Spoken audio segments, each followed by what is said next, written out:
Hello, got this RGBMATE. It's a scan converter from eBay. It was about $50 US and costs a lot to ship over to Australia. I figured I'd do a quick video because I've never seen this thing before on YouTube. I couldn't find much information about it online outside of old web archive links and stuff. So the idea is you can plug in like a computer and have it output various formats, or so it can output RGB and YUV and S-video and composite. So I originally wanted to set this up with my computer inside, but had some trouble with that. It just didn't seem to work. When I first plugged this thing in, it just the little DC power supply in there just completely blew the fuse. So this is the old power supply. So yeah, I'm not sure exactly what's wrong with it, but I just bought a little equivalent 12 volt power supply on eBay to replace it, 12 volt 2 amp. So that's normally advertised as being for LED strips. So I replaced that, and since I did that, everything turns on now. And then I had some trouble, well, to be honest, I had trouble getting the damn thing open in the first place because the screws that hold the bottom panel in place were like, I don't know, cheese grade metal, so they just totally threaded. So I ended up having to drill one of the holes out, one of the screws out to get the unit apart and replace the power supply. But it works now. Plug it in.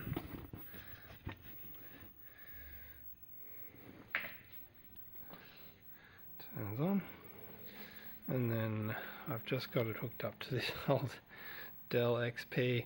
I couldn't get it working on my computer inside, but it's quite, and like, it's a much newer graphics card. It's a 3060, although this thing's advertised as being able to, you know, handle resolutions up to 1600 by 1200, which, so inside I'm using a HDMI to VGA cable. Well, I was trying to plug that in to this thing and have it output RGB to my little SC850 TV inside. But down in the shed here I've just got a component and then the VGA connected to the laptop, and then I've just got this set to you can change, oh that's not it, you can change various settings obviously, but the one I thought I would need is NTSC and PAL. So I'm in Australia, so we use PAL here, but this little Samsung monitor that I've got it hooked up to can actually support NTSC, it seems. So I'm running it in NTSC at the moment, so you can see there it's picked it up. I had a bit of trouble getting it to work in the first place because this seemed to be quite touchy, and I wasn't getting any signal at all. So I'm wondering if that's actually the issue that I had inside on my 3060 as well. But yeah, that's a quick little overview of the well my setup and what I was hoping to achieve. But this unit itself, sorry, it's upside down, but yeah, it's got a bunch of settings for, you can switch between RGB and YUV. Obviously that makes the screen go all green. You can change the sync settings. What am I doing? So VGA sync, it's got max sync and sync on green as well. You can just tell it to spit out a color bar, and that color bar will, you don't need to feed an input signal into the unit to see the color bar, so that's a good way to just test to see if the unit's working. But because they're pretty old units, I think the dates on the PCB were, yeah, you can see there 2000. It's, you know, 21 years old now. It's just been sitting in a box, and there's a bunch of these on eBay.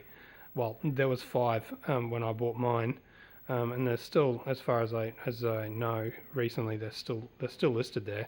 But yeah, I thought this was a cool unit. The fact that it was new in box, you know, I thought, oh well, it's going to be good.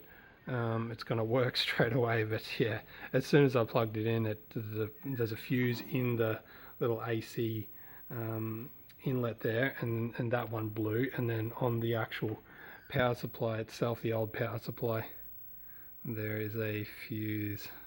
Yeah, there, I've taken it out, but it's, yeah, it was like black. So it was well and truly blown. So what else have I got here? Yeah, you can change your position, horizontal, vertical position, and size, brightness, contrast, saturation. You can zoom in and out, overscan and underscan, terminated. I think, like, yeah, if I switch that, it like makes the screen really bright. I guess there's 75 ohm termination somewhere. GL is Genlock. I'm not too sure what that is, but it's a bunch of Genlock settings. And then, yeah, back to NTSC. There's a flicker filter, which does seem to work pretty well. I've got it set to 7, which is the maximum brightness between norm and max, I think the two values are. And then input live, and you can switch it to input frozen, which yeah, just freezes the output screen. So yeah, that's a quick little overview of the RGBMATE SC850. I couldn't find the manual anywhere online either, so I have a copy of it, obviously, as it came with everything in the box. It didn't have any cables though, so you have to use your own cables. So yeah, I might scan that one and upload it, and you can go through and look at all the other, well, it describes all the features better than I just have, obviously. Yeah, I won't go through that. I'll just scan it and upload it somewhere. Anyway, that's a quick little video. Cheers.